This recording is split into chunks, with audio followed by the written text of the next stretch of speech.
So naabutan na ako ng stoplight. So, pero kahit nakabike lang tayo, kailangan pa rin natin sumunod sa traffic regulations. Medyo mainit na. Time check. 8:30 na. So, medyo mainit na yung gantong oras paglalabas sa umaga.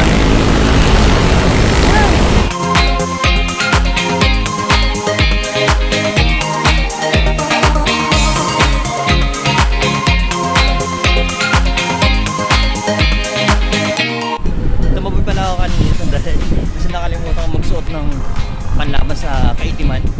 Kaya lalo na pag umaga, kahit umaga na init to, ano pa rin eh, nakakaitim pa rin ang balat. Let's go!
So mga guys, dito tayo sa office.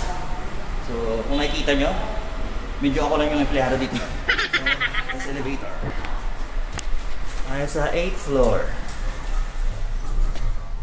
So kung makikita nyo sa loob ng elevator, so pag nag-resume na yung pasok namin, lahat ng sumasakay dito sa elevator is 4 na lang. Tapos naka-lugar sila dyan sa, bali 4 na lang sa isang sakay. Dati kasi 10 to 15 eh. Ngayon 4 na lang talaga. Para may iwasan yung syempre, sumunod sa social distancing. A few inches later. So mga guys, dito na ngayon tayo sa office. So, sa wakas, nakapag-upload na rin ulit tayo ng bike content. Gusto nyo kanina, nag-bike to work lang tayo. Wala naman kasi tayong means of transportation, kundi mag-bike lang. Marami tayo kanina nakita at nakasabay na mga bagong kapadyak.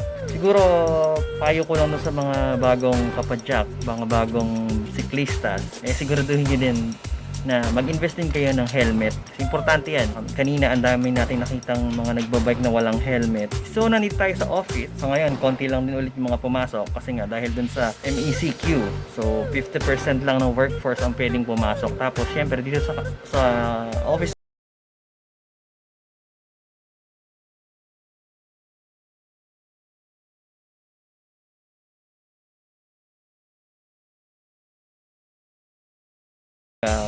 bike travel, mga bike adventures natin, yung mga pag-akit ng bundok. Sa ngayon, ang content lang muna natin eh puro bike to work. Pero pasasaan pati matatapos din tong crisis na to at makapag-bike na tayo ulit. Back to normal sa ating mga journey every weekend. Yun, every weekend na kasi ako nakapag-bike ng mga long ride. So nakakamiss din, di ba?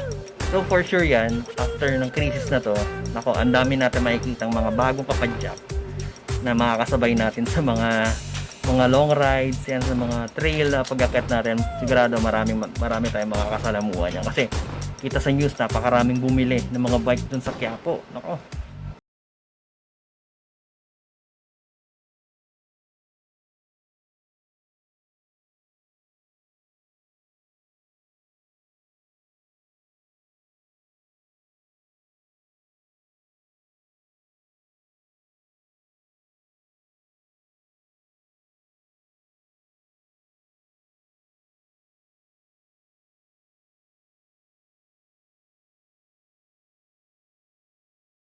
uwi ko galing dito sa work.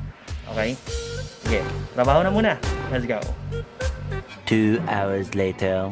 3 hours later. 3 hours later. So, yun na nga mga guys, naka-out na ako. Ang time out namin is alas 5 ng hapon.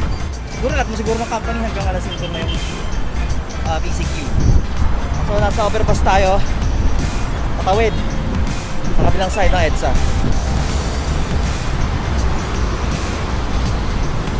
Mas maganda umuwi pag ganitong mahapon na. Hindi ganun kainit. Tulad ng pag-umaga, grabe. Ayun ng umaga, pagdating ko ng office, nilimahit ako.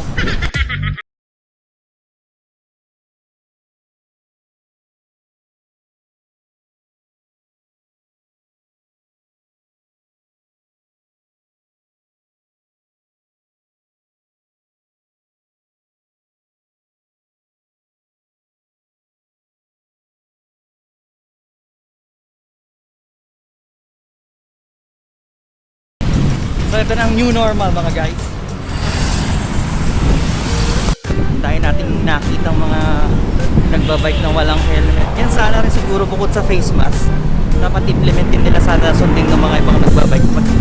Maling mag-helmet. Wala din kaninang umaga marami din nakita.